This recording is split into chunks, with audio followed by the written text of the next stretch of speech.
So பலருக்கும் வந்து இன்னைக்கு தொழுகை வந்து ஒரு பாரமாக ஆகிவிட்டது. பலரும் அதை வந்து தொழுகையில ஒரு உயிரோட்டமே இல்லை. எல்லாரும் சடங்கு போல செய்ய ஆரம்பித்து விட்டார்கள். அன்புள்ள சகோதரர்களே, தொழுகை என்பது ஒரு தஸ்கியத்துன் நப்ஸுக்கான ஒரு மிகப்பெரிய ஒரு வழி. அதாவது உள்ளத்தை சுத்தப்படுத்துவதற்கு தொழுகை அவ்வளவு நமக்கு உதவுகிறது என்றால் நீங்க நம்புவீங்களா? அல்லாஹ் சுப்ஹானஹு வ தஆலா சொல்றான் 29வது அத்தியாயம் 45வது வசனத்துல, நிச்சயமாக தொழுகை வந்து ஃபஹ்ஷாவையும் முன்கரையும் தடுக்கிறது என்று சொல்றான். ஸோ பாவமான விஷயங்கள், மானக்கேடான விஷயங்களை தொழுகை தடுக்கக்கூடியதாக இருக்கு. ஸோ நம்ம தௌஹீதின் மூலியமாக உள்ளத்தை சுத்தப்படுத்துறோம் தொழுகையில. அது எப்படிங்க? ஒவ்வொரு ரக்காயத்தும் அல் ஃபாத்திஹா ஓதுறோம். இய்யாக நஅ்புது வ இய்யாக நஸ்தஈன் என்று சொல்றோம். அல்லாஹ்வுக்கு மட்டுமே வழிபாடு என்று சொல்கிறோம். ஸோ இதன் மூலியமாக தொழுகையில நாம ஒலிக்கக்கூடிய தௌஹீதின் குரல், இதன் மூலியமாக ஷிர்க்கை நாம் அகற்றுகிறோம். முகஸ்துதியை நம்ம குறைச்சிக் கொள்றோம். அல்லாஹ்வின் பால் உள்ளத்தை நிலைத்து நிற்க வைக்கிறோம். இரண்டாவது வந்து உள்ளத்தை சுத்தப்படுத்த அது எப்படி உதவுதுன்னா, நப்சை கட்டுப்படுத்துகிறது. தினமும் 5 நேரம் போய் தொழுகிறோம். நேரத்தை நம்ம வந்து விட்டுக் கொடுக்க வேண்டி வரும் அல்லாஹ்வுக்காக. சோம்பலை வெல்ல வேண்டி வரும். இதெல்லாம் உள்ளத்தினுடைய நோய்கள். இதையெல்லாம் எதிர்த்து போராடி நப்சுக்கு ஒரு கட்டுப்பாட்டை கொண்டு வருகிறது இந்த தொழுகை. ஒரு டிசிப்ளினை உருவாக்குது. மேலும் மன அழுத்தத்திற்கான ஒரு மருந்துங்க தொழுகை. நபி ஸல்லல்லாஹு அலைஹி வஸல்லம் கவலை வந்தால் தொழுகையை கொண்டு எங்களுக்கு வந்து ராகத்தை கொடுங்கள் என்று சொல்வாங்க. நிம்மதியை கொடுங்கள் என்று சொல்வாங்க. தொழுகை வந்து ஒரு ஸ்பிரிச்சுவல் ரீசெட் என்று சொல்லலாங்க. மேலும் நாம் செய்யக்கூடிய பாவங்களுக்கான ஒரு நிவாரணம், பாவங்களை அழிக்கக்கூடியது, நம் உள்ளத்தை சுத்தப்படுத்தக்கூடியது பாவத்திலிருந்து என்று சொன்னா இந்த தொழுகை.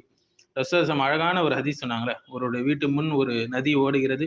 தினமும் 5 நேரம் குளித்தார், அவர் உடம்புல அழுக்கு இருக்குமா என்று கேட்டாங்க இல்லைங்களா? அது போன்றதான் 5 நேர தொழுகைகளை சரியாக தொழக்கூடியவராக ஒருத்தர் இருந்தார். அவருடைய பாவங்கள் எல்லாம் என்ன ஆகும்? அல்லாஹ் அழித்து விடுவான். ஸோ உள்ளத்தை சுத்தப்படுத்துகிறது.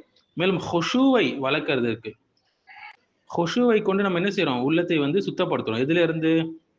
ஹுஷு என்றால் பணிவோடு இருப்பது. ஸோ உள்ளத்தை எதிலிருந்து சுத்தப்படுத்துறோம்? அகம்பாவம், பெருமை அடிப்பது, இதிலிருந்து சுத்தப்படுத்தி பணிவை கொண்டு வரும் தொழுகை. சஜ்ஜால நெத்திய வைக்கிறோம். அகம்பாவம் உடையும், நம்மளோட உள்ளம் மென்மையாகும். ஸோ நேரத்துல ஒரு ஒழுக்கத்தை பேணுவதற்கும் இது ரொம்பவே உதவுது. ஃபஜர் நாளுடைய தொடக்கமாக இருக்கு. ஜுஹர் வந்து உலக அலுவல்கள் பிஸியா போகும்போது நடுவுல அல்லாஹ்வை நினைவு கூர்றோம். அசர் நேரத்திலயும் வந்து பிசினஸ் பீக்ல போயிட்டு இருக்கும்போது அல்லாஹ்வை நினைவு கூர்றோம். மகரிஃபுடைய நேரத்துல நாள் முடிவும் போது அல்லாஹ்வை தான் நம்ம நினைவு கூர்றோம். இஷாவுடைய நேரத்துல, இரவுடைய அமைதியான நேரத்திலும் நம்ம நாள் முழுவதும் என்ன செய்றோம்? அல்லாஹ்வுடைய கண்காணிப்புல இருக்கோம். அல்லாஹ்வை திருப்திப்படுத்துகிறோம். ஸோ மேலும் ஜமாத்து தொழுகை பாருங்க, சகோதரத்துவத்தை வளர்க்கிறது. ஒருத்தர் மேல பொறாமைப்படாமல் இருப்பதற்கு, குரோதம் கொள்ளாமல் இருப்பதற்கு இந்த ஜமாத்து தொழுகை ரொம்பவே உதவுகிறது. சகோதரத்துவத்தை மேல்படுத்துகிறது. அகங்காரம் இதனால குறையுது, சமத்துவம் பெருகுது. மேலும் தொழுகையில நம்ம ஃபுல்லா செய்யறதே திக்ர் தான். அல்லாஹ்வை தான் நினைவு கூர்றோம் இல்லைங்களா? தஸ்பீஹ், தஹ்மீத், தக்பீர் தொழுகையில சொல்லக்கூடிய நம்ம மேலும் அது அல்லாஹ் அக்பர் போன்ற எல்லா விஷயங்களும் உள்ளத்தை சுத்தப்படுத்தக்கூடிய ஒரு கருவியாக இருக்கு. மேலும் ஷைத்தானுக்கு எதிரான ஒரு கேடயமாக இருக்கிறது. ஷைத்தான் குடிகொண்டவுடைய உள்ளத்திலிருந்து அதை சுத்தப்படுத்தணும்னா, ஷைத்தான் நிறைய டிஸ்ட்ராக்ஷன் தருவான். தொழுகை கவனத்தை கற்றுக் கொடுக்குது. குறிப்பாக தஹஜ்ஜுத் தொழுகை வந்து ஒரு ஆழ்ந்த தஸ்கியா என்று சொல்லலாங்க. அந்த நேரத்துல ரகசியமாக அல்லாஹ்வோடு நம்ம உறவாடுகிறோம். துஆ செய்கிறோம். உள்ளம் வந்து சுத்தமாவதற்கான முக்கிய கருவியாக அது இருக்கிறது.